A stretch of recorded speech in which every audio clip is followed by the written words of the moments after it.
Taurat, Kejadian, Keluaran, Imamat, Bilangan, dan Ulangan.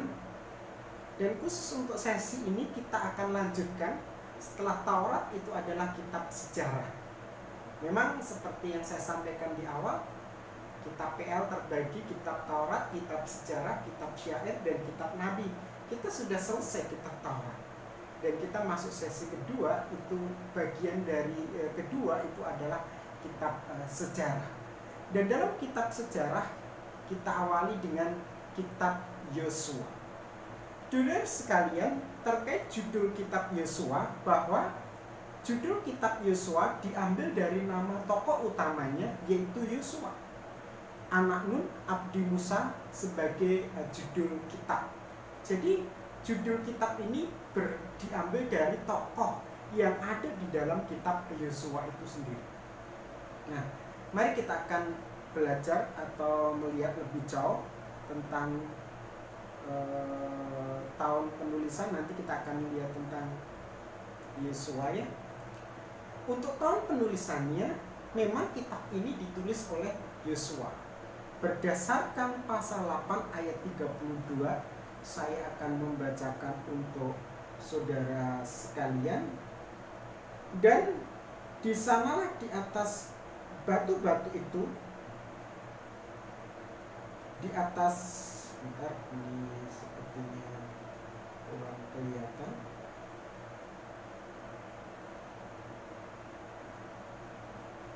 Ya, sebentar ya, ini kurang terang. Dan di sanalah di atas batu-batu itu dituliskan Yosua salinan hukum Musa yang dituliskannya di depan orang Israel. Jadi ini merupakan tulisan Yosua, karena Yosua menuliskan berdasarkan Yosua pasal 8 ayat 32. Lalu untuk tahun penulisannya, kalau ini ditulis oleh Yosua itu sekitar tahun 1400 sebelum Masehi sampai 1370 sebelum Masehi, yaitu pada masa hidup Yosua. Mari kita akan lihat tentang Yosua. Yosua bin Nun. Yosua bin Nun itu berasal dari suku Yusuf, separuh dari keturunan Efraim yang lahir di Mesir. Pada waktu bangsa Israel keluar dari Mesir, ia masih sangat muda. Yosua masih sangat muda. Keluaran 33 ayat 11. Nama asli Yosua itu siapa? Sebenarnya adalah Hosea, Bilangan 13 ayat 8, yang berarti Hosea berarti keselamatan. Namun selama pengembaraan di padang belantara, Musa mengubah namanya menjadi Yehosua, disingkat Yosua, yang artinya Yahweh keselamatan atau selamat Yahweh. Bilangan 13 ayat 16. Hal ini mengantisipasi nubuatan dan peringatan bagi Yosua dan Kaleb dan para pengintai lainnya, bahwa apabila mereka mengalahkan musuh dan merebut tanah itu, semuanya adalah pertolongan Tuhan, bukan kemampuan sama sekali oleh kekuatan mereka sendiri. Jadi sebenarnya ini berbicara tentang antisipasi nubuat. Ini menarik karena gini saudara sekalian, kalau di Israel itu nama itu sangat penting. Kalau orang bilang apa arti sebuah nama di Israel, tidak demikian. Setiap nama itu sangat terkait kadang dengan situasi dan kondisi. Jadi kita tahu bahwa mereka akan masuk ke tanah Kanaan. Yehosua, Allah penyelamat, ini mengingatkan orang Israel bahwa kalaupun mereka berhasil mengalahkan orang-orang Kanaan itu bukan karena kekuatannya sendiri, tapi Allah yang bekerja di dalamnya. Sungguh luar biasa. Yosua dipilih Musa menjadi pembantu pribadinya. Dia hadir di gunung Sinai waktu Musa menerima Tauratnya. Ia menjadi penjaga kemah pertemuan ketika Musa bertemu dengan Allah. Keluaran 33 ayat 11. Yosua diberi tanggung jawab untuk memimpin bala tentara orang Israel waktu mengalahkan siapa? Amalek di Rafidim. Kemudian ia menjadi salah satu pengintai waktu mereka mengintai tanah Kanaan. Dan akhirnya dia diangkat menjadi pemimpin bangsa Israel menggantikan Musa. Nah, itu sekilas tentang Yosua. Yosua ini adalah salah satu perancang strategi perang yang terbaik. Oleh karena nanti waktu dia masuk memimpin umat Israel masuk ke tanah Kanaan luar biasa. Ya, memang keberhasilan mengalahkan orang Kanaan itu bukan semata-mata karena Yosua yang hebat, orang Israel yang hebat, tetapi karena Allah yang hebat, yang memimpin mereka, yang menolong mereka dan memberikan kemenangan untuk orang Israel.